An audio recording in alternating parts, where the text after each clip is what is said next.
Pio. What?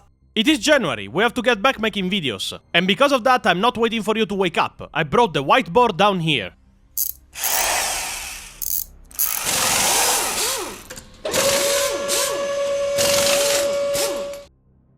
You go around with that thing in your pocket?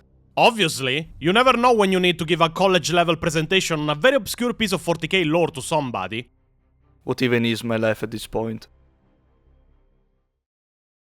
There are no bystanders in the war of life and death, no place the battle cannot reach. So fight it without remorse or relenting, for death will surely do the same.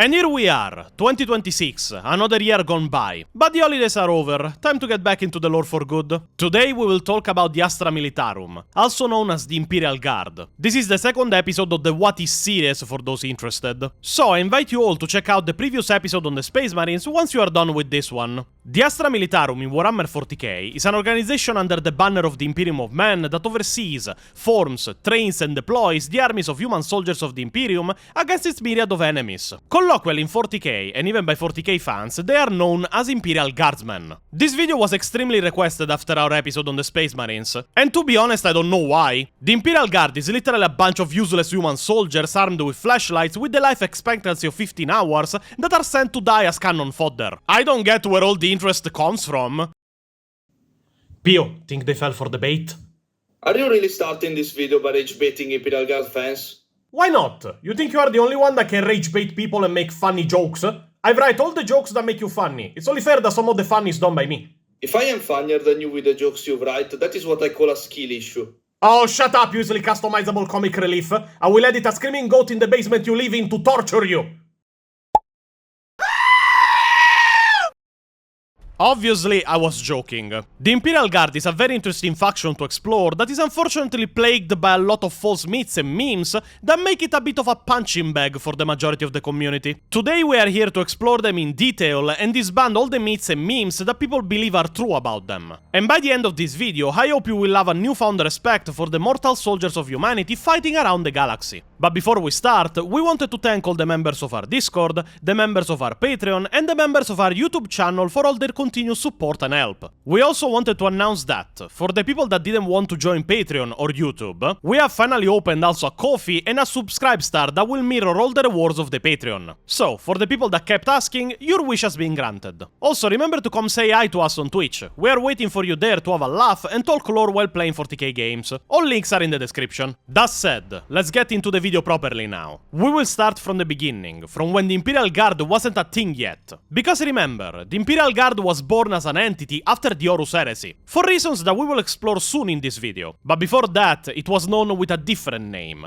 as a different organization that held a lot more power and control over its armies than the Imperial Guard does now. They were known as the Imperial Army. The Imperial Army originates as a concept during the Wars of Unification on Terra. The Emperor, obviously, didn't conquer Terra alone or just with his standard warriors, but also with hundreds of thousands, if not millions, of mortal soldiers that fought valiantly in these ancient conflicts to bring all of Terra under a single banner, the banner of the Emperor of Mankind. After the war was won and Terra unified, the Emperor of Mankind would at first disband the human forces that have fought under his command, deciding to leave intact as regiments and armies only the most effective and loyal human soldiers that have fought in the Unification Wars. This obviously wouldn't last, as after the Great Crusade was declared, soldiers were needed more than ever, and so new armies and regiments were formed. But some of the original regiments that have fought in the Unification Wars still existed during the Great Crusade. These regiments were known as the Old Hundred, as we learn directly in the 7th book of the Horus Heresy, Legion.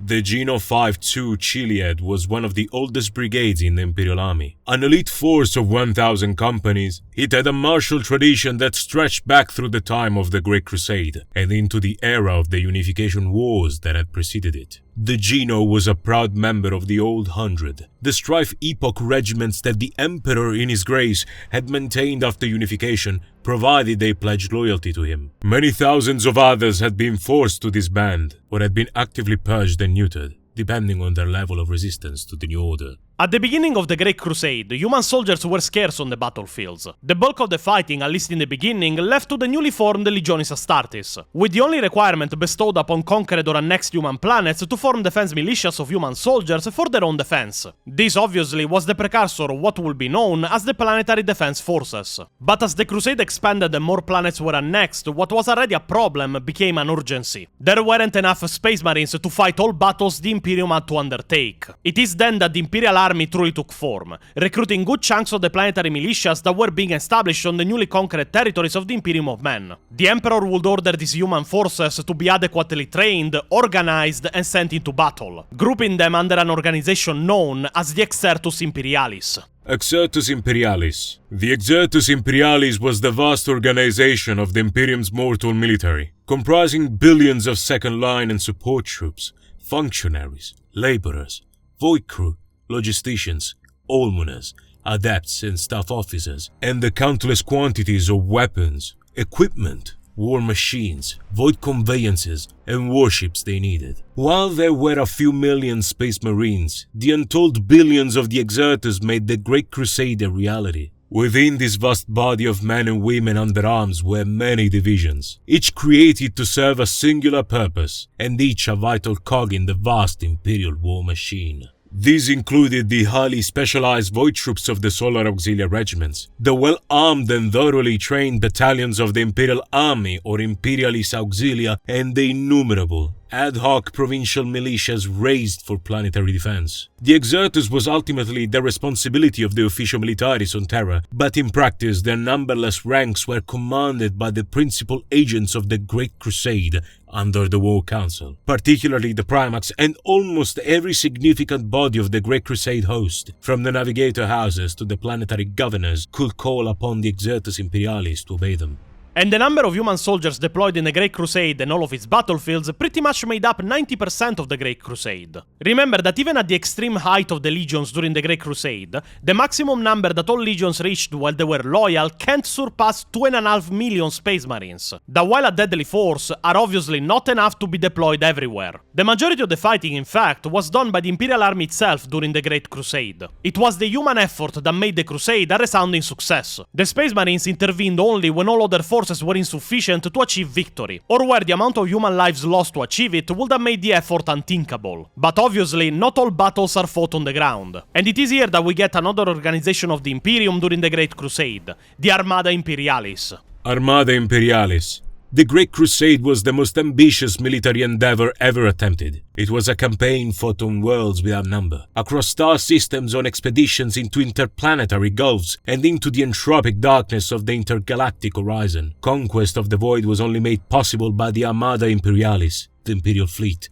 The Armada comprised countless, tens of thousands of warp-capable vessels that transported the Legionis Astartes and many billions of Imperial Army soldiers from one star's light to the next, and then supplied them and fought battles at their behest in the void. A staggering array of vessels were constructed, reclaimed, or pressed into service for the fleet. The first vessels to enter the service of the nascent Imperium were constructed in the orbital foundries of Terra, and later Mars and Saturn and 100 other worlds, and as the Imperium expanded, so too did its fleets. Obviously, the Imperial Army was a very well-trained, equipped, and effective fighting force on the battlefields of the Great Crusade. Undoubtedly the only reason the Crusade was even possible in the first place. But there is a very specific elite fighting force that has been recognized even at the time of the Great Crusade as the most effective human warriors to walk the battlefields of the Imperium of Men. In fact, considered second only to the Space Marines themselves. And they are in fact my favorite human force of the entirety of the Great Crusade and Horus Heresy. They were known as the Solar Auxilia. As their name might suggest, suggest, the origins of the Solar Auxilia lie in the solar system and on Terra specifically during the earliest days of the Great Crusade. From the very beginning, the Emperor realized that while the Legionis Astartes would be his foremost agency of war and conquest, the sheer scope of the undertaking of the Great Crusade, the liberation of the entire galaxy, would require far more manpower spread over a wider area, that even hundreds of thousands of space marines could not even hope to cover. From this reality, the Exertus Imperialis was born, and from them was born the Solar Auxilia. The parameters of this creation were exact. The raising of a large body of frontline soldiers whose principal theater of war would be the void and hostile environments of all kinds, both to support the Legionis Astartes in battle, and by deployment free them from concentrated frontline operations. Where the Space Marines were to be the hammer of the Great Crusade, the Solar Auxilia were to be its pathfinders and its watchmen. These men would be trained and equipped considerably beyond the level of the average militia soldier. These soldiers will be the guardians of the Imperium of Men, and will be the first line of defense for the territories it conquered. They sound extremely badass. Did they get any specialized WMA contingents too? Ah, nothing much. Mainly a force known as the Ogryn Caronites. The what? They were forces of Ogryns that were biochemically and cybernetically enhanced to be even more fearsome warriors, follow orders blindly, and their hands were completely substituted with something called the Caronite Claws. They were pretty much the extreme melee version of a battle Ogryn, capable even of contending with Space Marines in raw strength and brutality. This is contaminating the wholesome image I have of Ogryns in my mind, so I will choose to ignore it exists. The Solar Auxilia will be officially born thanks to a conglomerate of tech enclaves based on Saturn, also known as the Saturnine Ordo. Their expertise in void warfare and void battle honed by endless battles against Xenos and mutant raiders. They already had all the knowledge needed not only to speed up the Crusade, but also to form the void warriors of the Solar Auxilia. Over time, more regiments were raised and brought to specification with the equipment and training invented by the Saturnine Ordo. In fact, the Mechanicus started producing weapons directly from the prototypes of the Saturnine, like their Saturnine Void Armor, which will serve to single out the Solar Auxilia appearance during the Great Crusade. They would also be equipped and armed with additional weapons and equipment, designed with hazardous environment and void use by unaugmented humans in mind. This became known as Solar Pattern. And before you discount these soldiers as just a bit more elite Imperial Guard, keep in mind that they have large military accomplishments behind them. For example, the Carctal Scarborn, a force of Solar Auxilia raised from a feral world, would enter into legend as the only non-Legionis Astartes force to survive the Crave onslaught at Perdition's Gate. By the 2nd century of the Great Crusade, Solar Auxilia forces formed around 20 to 25% of the overall human strength of the Imperialis Auxilia's void-faring first-line armies, with numbers ranging into the tens of millions. Keep in mind that some of the forces of the Solar Auxilia were also honored with being equipped with Volkite weapons,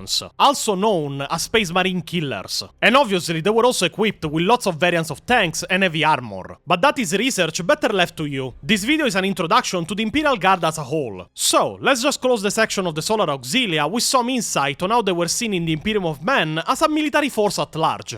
Of the myriad regiments and battalions of the Imperialis Auxilia, more commonly referred to as the Imperial Army, the Solar Auxilia are among the most elite, disciplined, and well-equipped fighting forces, widely considered by many second only to the superhuman Legionis Astartes in their military effectiveness in battle. While some observers may point to singular units and individual regiments whose skill, power and reputation may arguably exceed that of the Solar Auxilia, such as the legendary Lucifer Blacks or the gene-rot Marnian Armsmen, what marks the Solar Auxilia apart is they are not simply a single regiment raised from a particular culture or displaced from a warlike compliant world to serve the Imperium, but a pattern, a culture of warfare and an order of battle which had successfully been replicated on hundreds of worlds. As a result, the Solar Auxilia cohorts and regiments have formed the backbone of the Imperium's military forces since the dawning of the Great Crusade. While the Space Marines of the Legionis Astartes have been both the standard bearers of the Great Crusade and without doubt its principal and unstoppable strength, the Solar Auxilia have often been its indispensable pathfinders and its most reliable foot soldiers. And,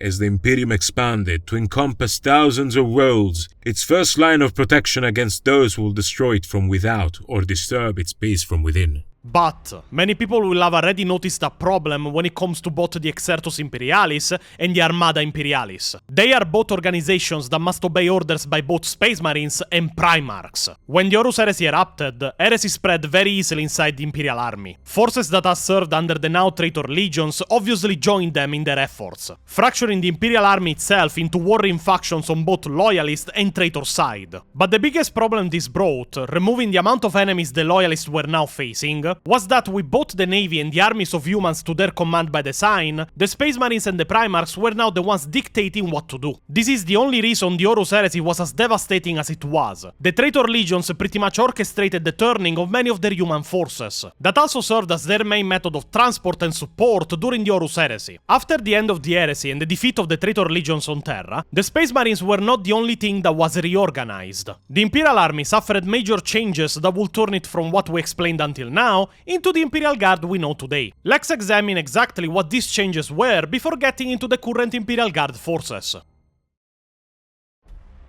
After the Horus Heresy, one thing became clear in the mind of the Imperial commanders and loyalist Primarchs. What made the Horus Heresy so devastating was not only the betrayal of Horus Lupercal and another 8 of their accursed brothers, but also the amount of power given in the hands of the individuals that were commanding the Crusade as a whole, Primarchs included. It is because of this that Roboute Guilliman devised and wrote the Codex Astartes, splitting the legions into chapters of 1000 marines each, so that no single Space Marine commander would have the power and numbers to cause such a devastation in the Imperium in case of betrayal. But that is not the only change that was made. In fact, not only the legions were split into independent chapters, but their state of command and collaboration over human forces was completely extinguished. Now the two could and would fight together, but Space Marines ceased having any kind of open command over any human army or Imperial fleet in the Imperium of Men. They would have to collaborate and work together with the officers of the Imperial Guard regiments they fought with side by side. The separation of powers was contravened by Luft Euron during the Badab War, when he established the Tyrant's Legion and put the Astral Claws in their command, and the results were once again catastrophic.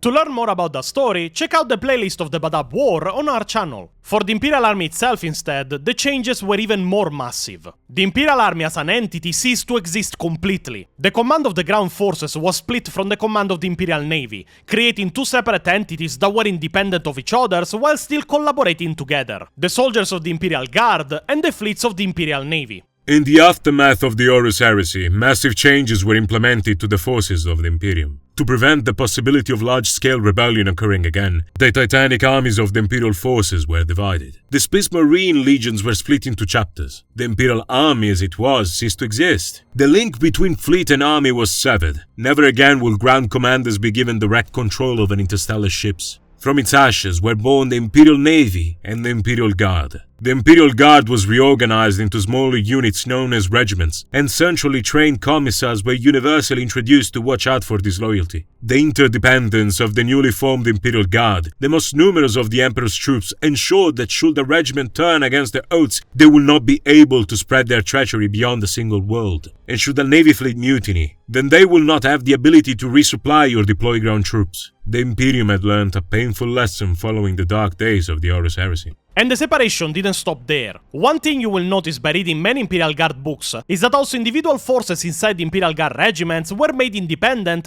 by being given separate officers. This is by the community defined as the trifecta, or the triangle of loyalty. Keep in mind that this is a community definition, but it has been noticed to be reality in many books, including one we will talk about soon in the video. This triangle works in a very simple manner. The Imperial Guard regiments, while still maintaining superior officers that can command every single one of their branches, in practicality are separated by different branches of higher command. In this case, we're talking about a distinction between infantry soldiers, artillery crews, and armored regiments, or tank battalions if you prefer a more colloquial definition. While these three will work together, they were all entrusted under different officers. Thing that slowed down the actions of an army considerably in favor of fragmenting it even more in case of betrayal. To put it simply, if the infantry betrays, the tanks of the Imperial Guard will destroy them. If the tanks betrayed, the artillery will bomb them to pieces. If the artillery betrayed, the infantry would overwhelm them with numbers. Or at least this is in theory. Again, it's a separation of powers that appears in different books, but don't take it as official doctrine because that is not confirmed anywhere. Trust me, we checked. Obviously, if 2 or more betray at the same time, they will probably be bombed by the ships of the Imperial Navy. It is pretty much a case of pointing guns at each other as much as the enemy. Keep in mind that this is how the human armies of the Imperium of Men work even in present-day 40k. Technically, they are not even given control over their own supply lines.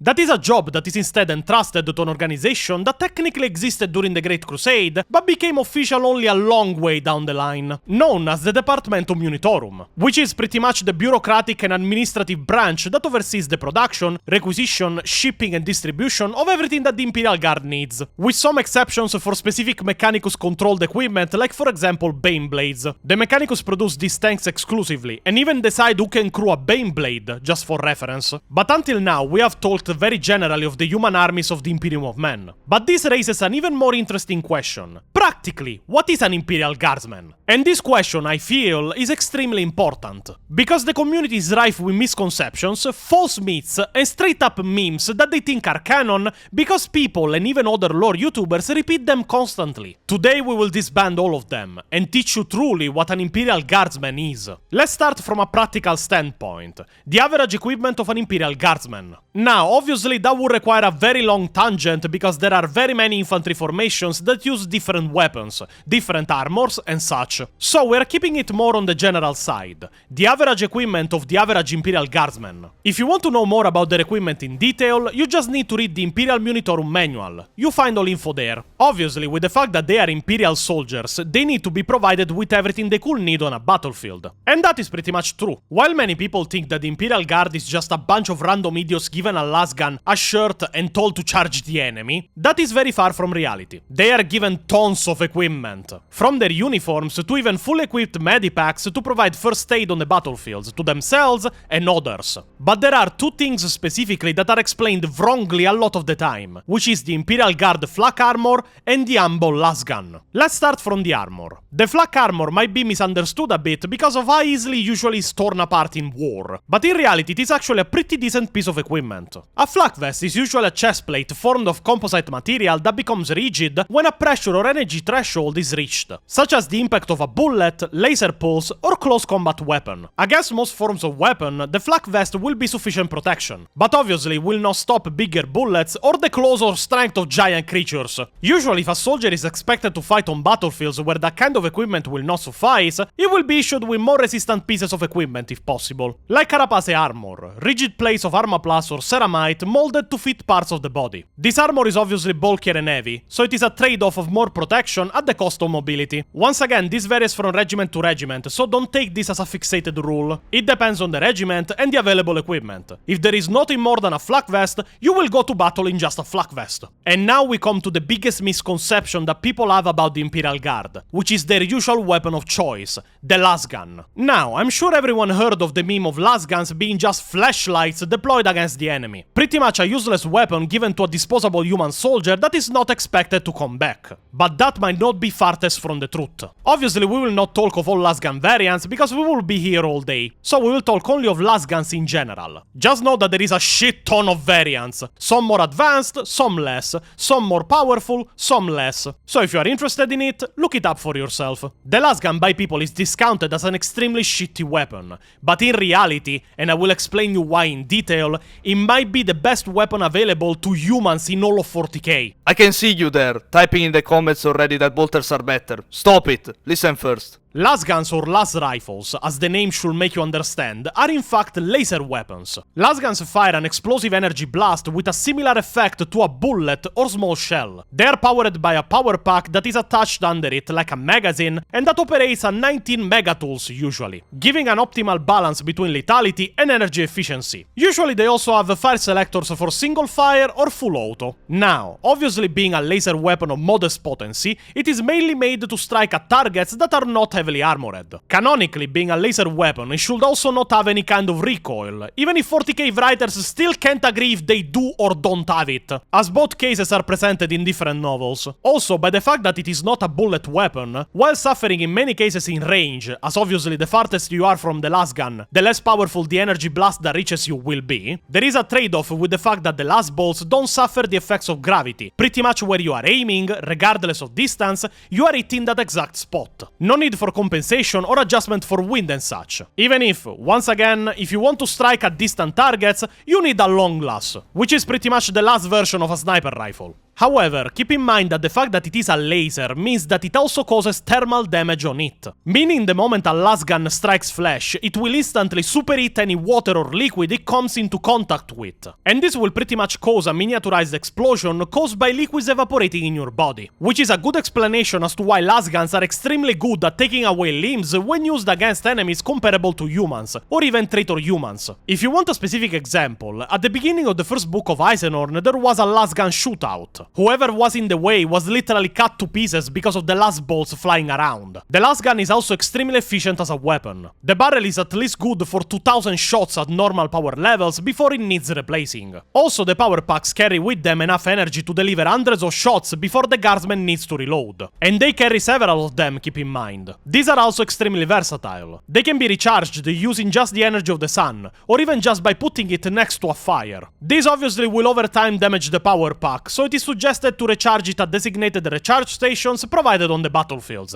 as in that way it will recharge fully and without damage. But the strongest point that makes the lasgun probably the best human weapon in 40k is how simple it is as a weapon. Lasguns are renowned to be extremely easy and cheap to manufacture. They have very few moving parts, meaning that they require very little in the way of maintenance and still work even after suffering serious damage. A lasgun can be made of metal, plastic, wood, it doesn't really matter. It is a very reliable and mildly powerful weapon that can be very easily mass manufactured to be given to the billions of soldiers of humanity fighting around the galaxy. It obviously won't be strong enough to take down some of the worst enemies of humanity, like the bigger forms of Tyranids, the Orcs, Chaos Marines, or even worse something like a Necron, but in that case you're already fighting against an enemy that you alone have no chance to defeat, which is why in that case the principle of numbers is used. One lasgun alone might not do much, but hundreds will do something. The concept that lasguns are pretty much flashlights in 40k is wrong on the most basic level. They are weak against some of the most powerful enemies humanity faces, but if lasguns existed in the real world at this very moment, they would unironically be the best weapon in the world.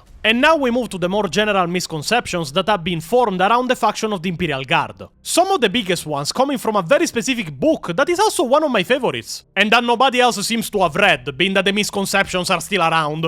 I am always asked for recommendations of 40k books from people, especially when it comes to introductory books on specific factions. So, you want a recommendation to have a decent general look on the Imperial Guard? Well, look nowhere else than the book titled 15 Hours. This book is unironically one of my favorite 40k books of all time, but at the same time, it is a source of misconception for so many people and so many things at the same time. And that is why today we will use this book specifically to disband all the myths that people believe in. Let's start from the first myth. Imperial Guardsmen are poorly trained soldiers. That couldn't be farther from the truth. Many of the myths around the training and care given to the Imperial Guardsmen are true, but for another faction entirely, known as the Planetary Defense Forces. The Planetary Defense Forces are not trained or equipped to the standards of Imperial Guard regiments. They are not an army per se, and generally are not considered extremely effective in combat. They are literally just a defense force, formed on a planet to defend it from internal schism or external attack if possible. But usually they are tasked with delaying the enemy until the true soldiers of the Imperial Guard can arrive and start fighting the real war. And from here we start using 15 hours to disband the myths around the Imperial Guard. In the book we follow a soldier named Arvin Larn, a 17-year-old farmer on a relatively decent farm world. One day he got the letter. The government of the planet of Jumael IV was forming 2 new Imperial Guard regiments for the incoming tide and to deploy in the battlefields of the Imperium. He was indeed chosen to be part of it.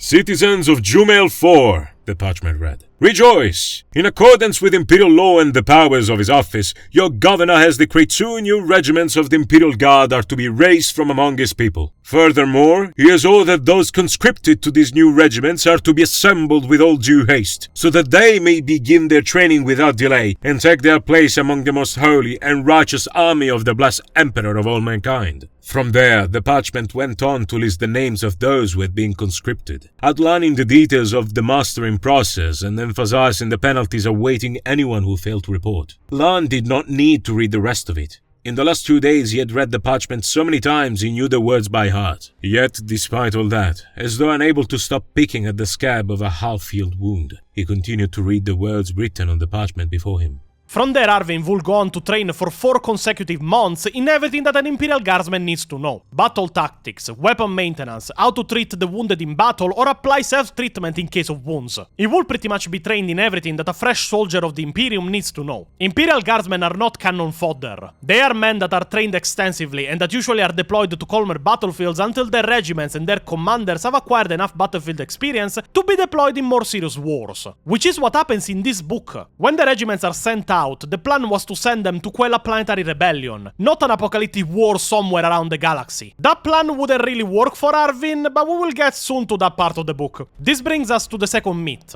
All Imperial Guardsmen are unwilling conscripts. That is not true, like we see in many books. Or if you want even a direct citation to one, like we see in the short story prequel of the Macharian Crusade trilogy, Gone for a Soldier. You can just enlist into the Imperial Guard on your own and be trained and sent out to fight in wars. The majority of the soldiers fighting around the galaxy, though, are sent out as part of the Imperial Tides, the taxes paid to the Imperium in material, equipment, and also soldiers. And usually they are people that have been conscripted and trained to form a new regiment. But keep in mind that usually the Imperial Guard requires to bring into its numbers people that already have some kind of experience in combat. So it is not unheard of that gangs, or even members of the Planetary Defense Forces, will be moved into training to join the Imperial Guard. It all goes on what your interpretation of conscription is. But if you think that they just grab a random person and force them into the guard at random, you are sorely mistaken. That happens only when a planet literally has no other choice and will start conscripting everyone in their population to fight usually an impending threat. Another myth that is around, and recently has become a problem because Games Workshop used it for a retcon,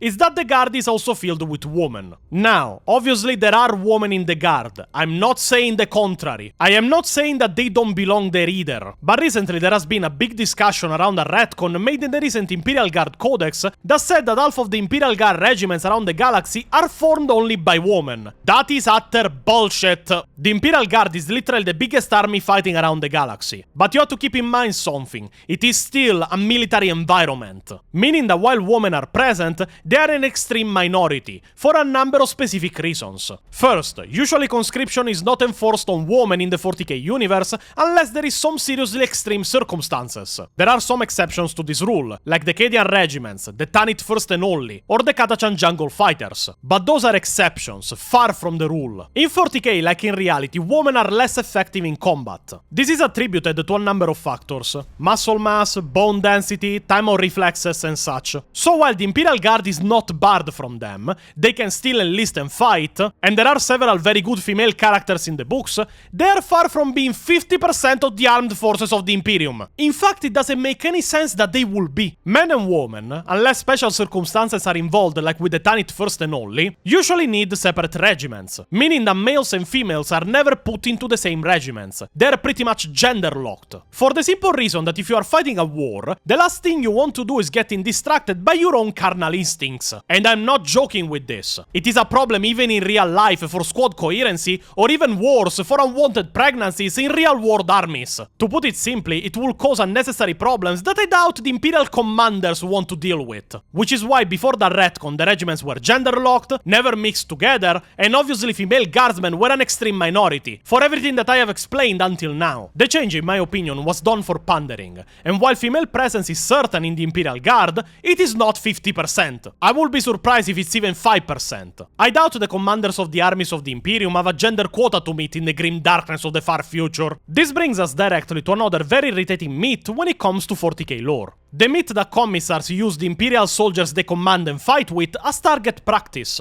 This is a myth born out of a meme, even if the meme itself is born out of reality. Commissars are a special kind of officer. They are highly trained individuals that usually come, like all other special forces of the human armies, from the Schola Progenium. They are disciplinary officers that are tasked with ensuring the obedience, loyalty and integrity of an Imperial Guard regiment. And while they do execute people that break the rules of the Guard if it is warranted, and certainly they do execute traitors, heretics and cowards, they do so as a last resort. It is not as common as some people make it appear. Remember, these men and women need to fight side by side with their own soldiers, so it doesn't matter if they rule through benevolence or fear. They still need to not go overboard to the point that during an engagement, somebody by mistake shoots them in the back. And certainly using your own soldiers as target practice will lead to that eventually. There is various stories of commissars that went overboard with executions and were either arrested and tried by other officers for wasting the lives of their soldiers when not needed, or were simply found on the remnants of a battlefield, dead in battle against the enemy, but strangely with a last bolt wound on their back. But the myth that annoys me the most comes exactly from the book we are using as reference to disband the myths on the Guard. 15 Hours is a great story that gives you true insight in the life of an Imperial Guardsman, both a new one and a veteran one. But at the same time, it created a myth that I see repeated everywhere without context. You see, because of a clerical error made by a bureaucrat in the novel, 200 soldiers of the newly formed Imperial Guard regiments of the planet Ojuma IV were actually sent to the wrong planet and the wrong battlefield. While Arvin and the entirety of the two regiments were being directed to crush a rebellion on a planet, Arvin and his battalion were sent instead to a backwater planet that was from over a decade at war with the orcs. And it was a desperate war, one they could not hope to win. And the planet was not important enough to warrant real efforts and reinforcements to win it. They ended up on the planet of Brucherok. And it is here that one of the biggest and probably the stupidest of Imperial Guard myths was born. The myth that the life expectancy of an Imperial Guardsman is just 15 hours. It is a matter of statistics, new fish, Scholar said with a pained expression. You must understand that in many ways every marshal and general at headquarters is as much a bureaucrat as the most pedantic scribe in the administratum. To them, war is not just a thing of blood and death, nor entirely a question of tactics and strategy. To them, it is as much as anything a matter of calculation. A calculation based on casualty reports, rates of attrition, the numbers of units in the field, estimates of the enemy's strength, and so on. All the myriad facts and figures that together can be used to establish a mathematics of slaughter. Every day, from all over Brushrock, these figures are recorded, collated and sent to General Headquarters for the bean counters there to work for them. As for these 15 hours that Zeb has mentioned, it is one of the products of these daily calculations. You are overcomplicating things again, Scholar, Davis said. It does no good to sugar the pill for the new fish. He asked a direct question. You should answer him accordingly. It is a matter of life expectancy, new fish, Scholar sighed. 15 hours is the average length of time a replacement guardsman survives in Brushrock after he has been posted to a combat unit at the front lines. Keep in mind that the 15 hours life expectancy is exclusive to the battlefields of Brucherok. It is not a universal thing, and in fact even in this same book, it is partially bullshit. Because all the soldiers that end up serving with Arvin Larn in the trenches of the planet against the orcs are there from years. Some are there from decades fighting. So, somebody read the title of the book, looked up something on some wiki, and created a myth for the Guard that was valid for a single battlefield, and that was partially false even for that same battlefield. Then we have some of the smaller myths, like the myth that the Baneblade is a Dark Age of Technology scout tank. Must be true, though. Must be true. No, it isn't. It is never confirmed anywhere. It is not lore that I've ever seen backed up by a novel or a codex or anything really. I am open to being proved wrong, but it has been over a decade from when this myth came up, and I still have not seen a single proof of it. The myth that the Imperial Guard just uses human wave tactics, frontal assaults, pretty much charging the enemy without any kind of strategy, all false. It depends on how competent the commanders in charge are. Usually charging an enemy with a bayonet is a last resort move.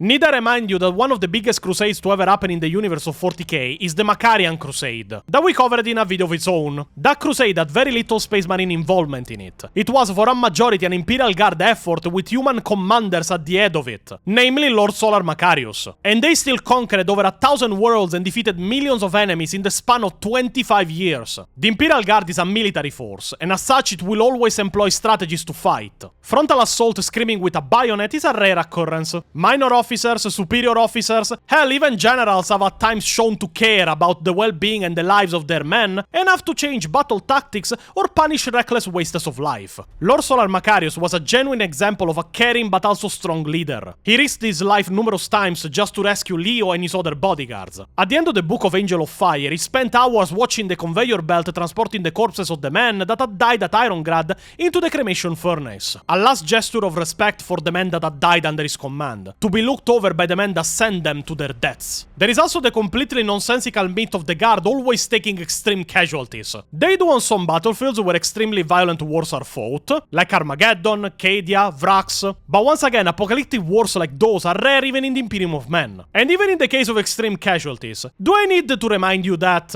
war is fucking unsafe?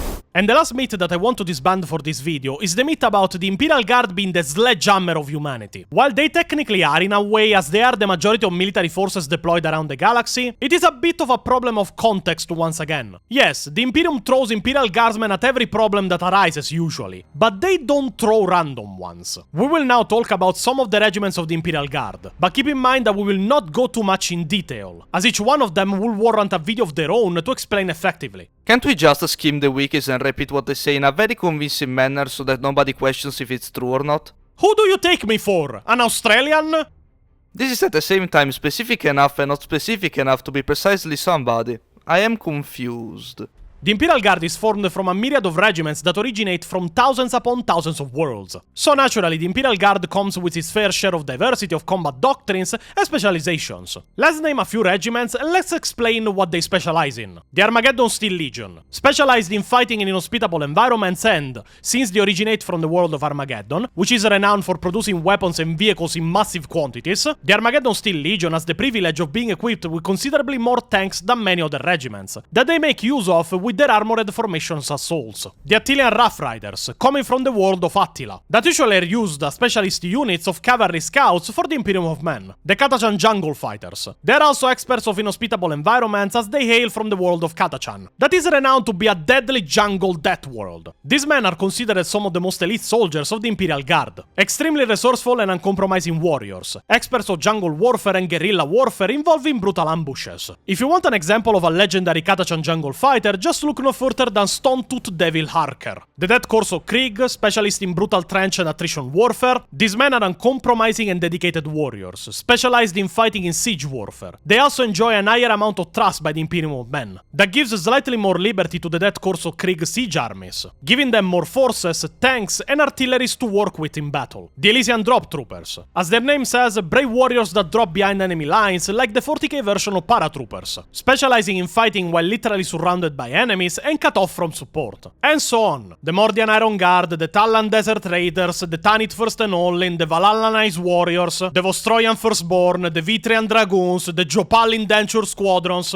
We even have the closest equivalent to the Solar Auxilia, but in 40k with the Tempestus Scions. The elite shock troopers of the Militarum Tempestus. All children that grew up in the Schola Progenium and recruited to be trained into Tempestus Scions. They are colloquially also called Imperial Stormtroopers and are considered the best human soldiers the Imperium can currently provide. Last but not least, we have the most commonly seen soldier in every form of 40k entertainment ever, which if you ask me is extremely irritating because they're pretty much the Ultramarines of the Imperial Guard. Interesting, but at the same time so overused you end up not liking them. The Cadian Shock Troopers. They even have their own version of special forces called the Kazarkin, that are pretty much considered to be a match for the Tempestus Scions, because the Cadians always need their equal attention cake. Irritating overpresence aside, they are a bit of the jack of all trades of the Imperial Guardsmen, and are considered to be the standard that all other regiments should aspire to. They are very adaptable soldiers that can be deployed to any number of battlefields and prevail. They seem to be trained for every kind of situation, as they hail from the very dangerous fortress world of Cadia, where they learn to use a weapon before they even learn how to do arithmetics. They even specialized in void combat quite recently.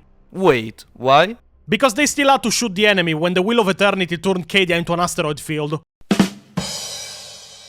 What? What? That was not a joke.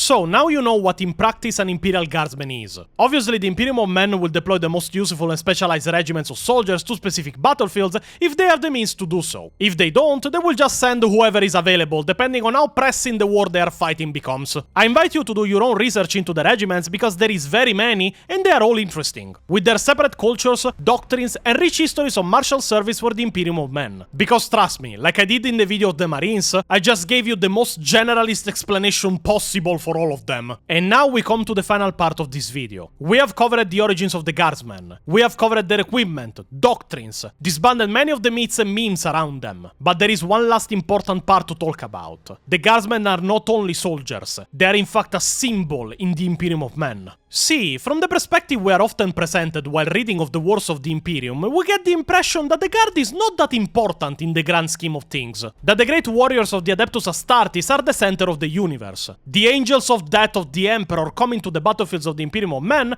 to deliver their righteous vengeance. So I have a question for you. Have you ever stopped to run the numbers? Let's do some math. The Imperium of Men contains over 1 million worlds by the estimation given from many codexes and books. In the Imperium of Men, pre and after Primaris, it is said that there are 1,000 chapters of Marines, all formed by 1,000 Marines each, which they usually aren't. Space Marine chapters are very rarely at full strength. But let's say they are. That means that for an Imperium of 1 million worlds, there is 1 million Marines in total that can fight in it. That is in the most idealistic of conditions, one single Space Marine for every planet. That is obviously not how Marines are deployed and fight. So, who do you think does the rest of the fighting? The Titan Legions of the Mechanicus together with their Skitari forces? The Imperial Knights of the houses loyal to the Imperium of Men? The ships of the Imperial Navy? The Imperial Guard does the vast majority of the fighting in the Imperium of Men. Many of them will never even deploy to a battlefield where Marines are fighting, for the simple fact that Space Marines, Titans and more powerful forces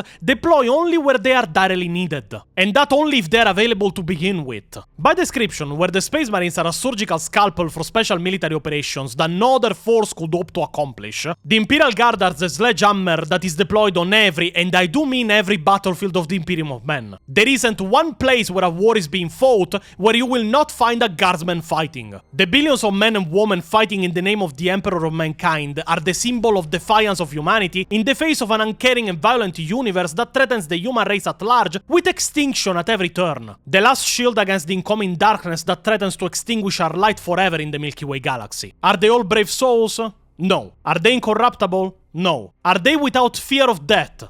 No. They are normal humans, with their flaws, fears, dreams, nightmares, but that have put everything to the side to fight in the name of the human race. It doesn't matter if it will lead to their demise. They are men and women fighting to not have to fight anymore. Soldiers that know that they are dying and disappearing into the history of the Imperium unremembered, but for a true good cause. To protect the innocents and the vulnerable that will die without their sacrifice to protect them. The best part of the Book of 15 Hours, in my opinion, depicts the most interesting part of the Imperial Guard as a whole. I will not spoil the end of the book for people that want to go and read it, but this part always stuck with me for how beautifully it depicts what it means to be a guardsman fighting for the human race at large. How our souls and hearts unite in the moment of battle to show once again to the uncaring universe of 40k the burning flame of defiance in the face of the horrors it throws to humanity. The specific part I'm referring to is in fact during a violent charge against the Imperial Guard forces that Arvin Lar joined by mistake on Brusharok by the orcs fighting on the planet. They were out of grenades. They had used the last of the flamer fuel. The autocannons, missile launchers and last cannons had fallen silent. Even the last packs were running short. And still, no matter how many screaming greenskins died,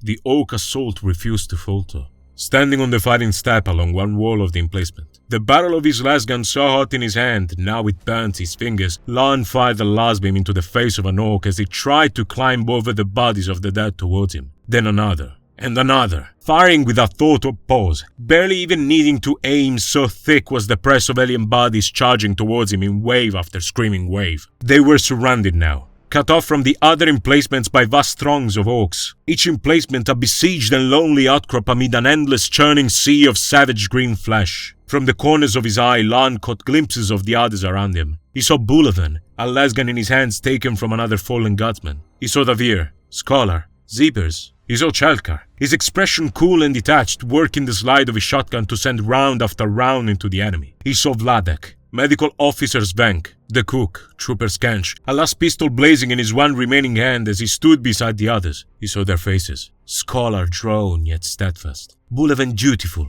Seabes nervous. Davir spitting obscene and angry oaths at the advancing orcs. He saw steely determination, and a refusal to go easily to death. As he saw it, Lan felt a fleeting shame that he had doubted this man when he had first met them. Whatever their manner, they were all what a guardsman should be. Brave, resolute, unbending in the face of the enemy. These were the men on which the Imperium had been built. The men who had fought its very battle, won its every victory. Today they were hopelessly outnumbered. Today was their final stand. Every guardsman fighting in this dark galaxy is bringing to light the sheer rage of the human race. And at the same time is carrying on his shoulders all the souls, dreams and hopes of the people he's fighting for. In 40k, it wasn't the choice of humanity to be constantly at war with everything. I explained that in detail enough in my The Imperium are the good guys of 40k video. If anything, humans are the victims of the galaxy of 40k. But at the same time, it didn't matter what happened. It didn't matter what we had to fight. It didn't matter what the odds of survival for humans were. We were cast down time and time again, and through the sheer strength of the human spirit we got up again, kept fighting,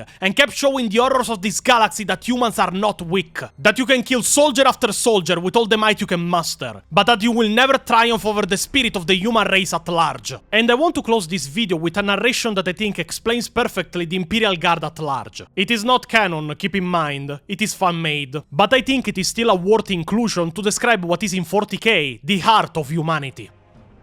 You would laugh, monster, but let me remind you, within that weak sack of meat and bone, uncared for by his god and wept for by none, beats a heart. A human heart that carries with it the strength and courage of all mankind. Within that sack of meat is ensconced the hope, the will, and the fury of every man, woman, and child from every corner of the Imperium. Within that weak sack of meat, festooned in thin armor and weapons only powerful in numbers, beats the heart of a man. And for 10,000 years, the hearts of men have beaten, strongly, in defiance of your so-called powers. For 10,000 years, the hearts of men have stood united against a galaxy that despises them for no reason, save that they had the audacity not to lay down and die. For 10,000 years, your Black Crusades have been pushed back, beaten down and made a mockery of by weak sacks of flesh with cheap weapons and disposable equipment. For that weak sack of flesh that you so gleefully mock is no super soldier, no immortal warrior, no creature cursed by chaos like you. He is a man, an Imperial Guardsman drawn from some forgotten corner of the Imperium to fight for his species and for the safety of the people he loves. He is a factory worker, a farmer, a storekeeper, a father, a brother, a son, a mere man. And against creatures like you, teeming and numberless, powered by the very will of thirsting gods, he holds the line. He has held the line for 10,000 years. So, what's your excuse, monster?